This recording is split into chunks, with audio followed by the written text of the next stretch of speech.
আসসালামু আলাইকুম। আমি রাজু আহমদ, শাইন কনসালটেন্সিতে। আমি আজ থেকে 2 বছর আগে এই ওয়ার্ক পারমিটের জন্য, কুরেশিয়ার ওয়ার্ক পারমিটের জন্য ফাইল জমা করেছিলাম। তো আলহামদুলিল্লাহ ওনারা যথেষ্ট চেষ্টা করেছিলেন। তারপরে আমি 2023-এর জুনে আমি ইন্ডিয়াতে গিয়েছিলাম ফাইল সাবমিশন করার জন্য। তো ওখানে দীর্ঘ জটিলতার থাকার কারণে ফাইল সাবমিট করতে পারিনি। পরবর্তীতে আমি ওখান থেকে ফিরে আসার পর আবার ওনাদের সহযোগিতায় আমি এবার লিথুনিয়ার জন্য ফাইল সাবমিট করেছিলাম।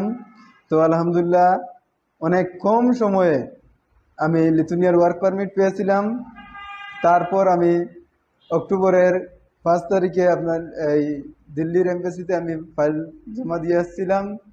তো দীর্ঘ প্রসেসের পর অবশেষে আলহামদুলিল্লাহ ফাইনালি আমার ভিসা হয়েছে। আমি কনফার্মেশন নোটিফিকেশন পেয়েছি। ইনশাল্লাহ সবাই আমাদের জন্য দোয়া করবেন, আমি যেন সুস্থতার সহিত লিথুনিয়া থেকে পৌঁছতে পারি। সবাই আমার জন্য দোয়া করবেন।